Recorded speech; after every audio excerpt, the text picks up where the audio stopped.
What's happening, people? Back with another reaction, back with some more Roxy music, and we're moving on to Manifesto, 1979. Thank you once again to Seb. And the opening tune is the title track, which I always find to be a logical chronology for an album. A title track being first or last makes a lot of sense to me. Now, to be fair, I've heard great title tracks that are right within the middle of the album, but yeah, the idea that a tune either is the most conceptually emblematic of the album, or at least is such a marquee tune that you hit listeners with it right away, that makes sense to me. In any case, Manifesto, a summary of one's views, prescriptions, and normative opinions.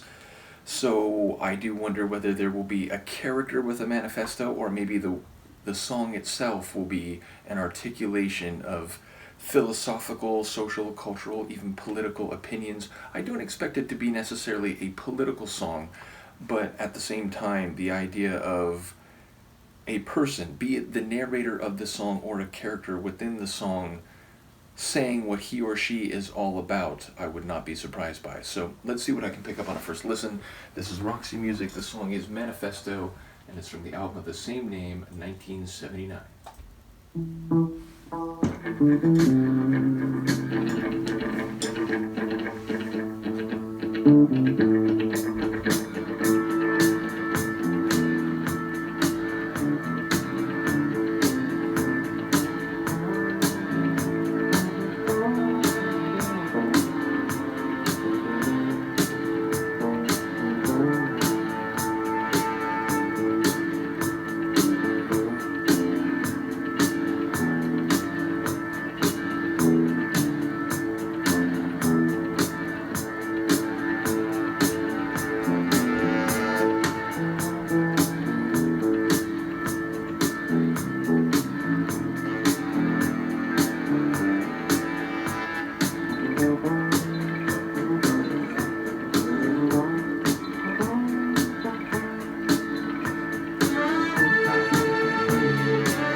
Takes you by surprise. It comes, leaves all you need, and more beside.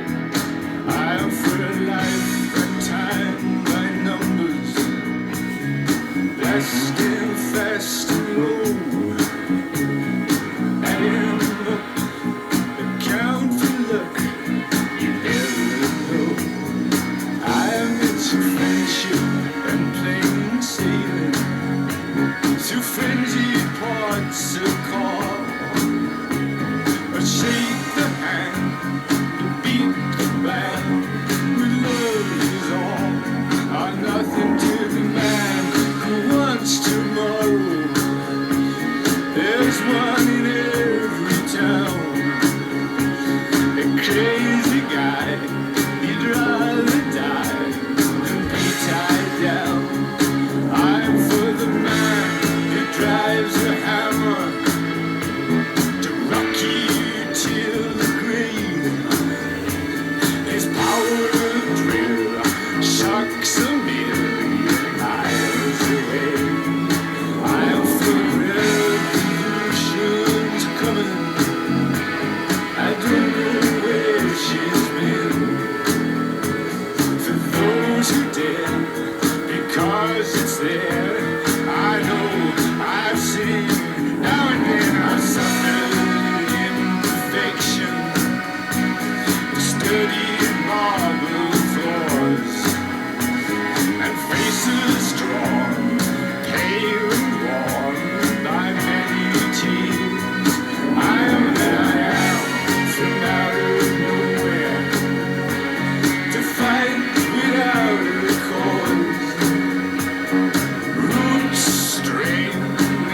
much enjoy that long intro. It was very atmospheric.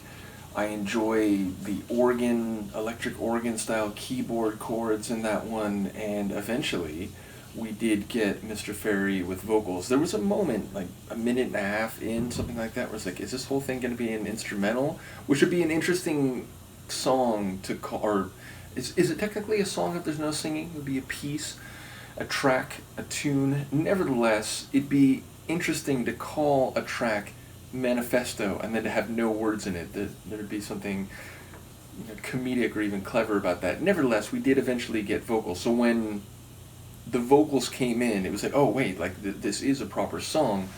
And yeah, I do think it is a manifesto. He's giving advice on what to do and when to do it, and it feels like there are some long arc prescriptions there about seeking answers and how to deal with other forces in society and culture. So yeah, ultimately I feel like the narrator is giving the manifesto. It's not a character within a story. It's more like the song is articulating a series of ideas. Though again, it doesn't feel political in the way, say, some of the punk bands that you see behind you have political songs, where it's targeted, it's specific, it's more narrow, maybe even sometimes with proper name references, or at the very least contextual clues that give you a pretty clear sense of what issue, in what nation state or what governmental entity they are critiquing.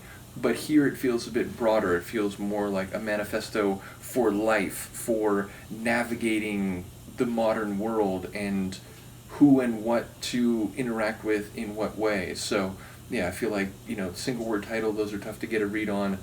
But this one is essentially, and I didn't catch everything to be fair, but it feels like essentially what I might have thought, or what I did think on some level in advance. But yeah, I enjoy the sonics. It's, not the craziest one sonically, meaning I enjoyed the guitars. The bass was definitely, in a cool groove. It would have I don't know how to say it, like a more spread out kind of rhythm, and then the back half of the measure, it would have like a more rapid fire string of bass pulses. And again, those organ chords, those keys were really standing out as well.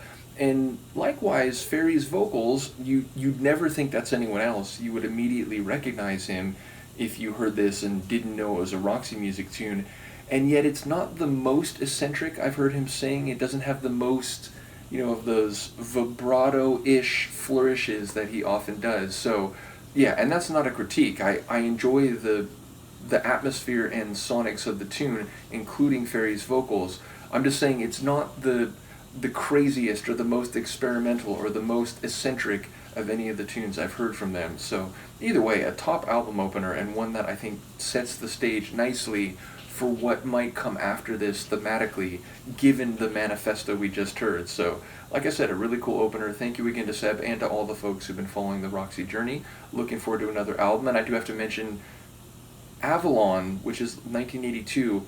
Paulo, a while back, sent that to me, and I know he's been waiting, so we'll try to go through this album reasonably quickly, and we'll move on to the rest of the catalog. But of course, I'm going to savor this album, each of the tracks, so I'm not rushing. But I just remember Paulo was saying a while back that he was really hoping I could react to it, and that was a year and a half ago, something. So I am trying to work through their catalog, and a lot of others, to be fair. So bear with me, but I'm looking forward to the album. Let me know what you think, and I will see you next time.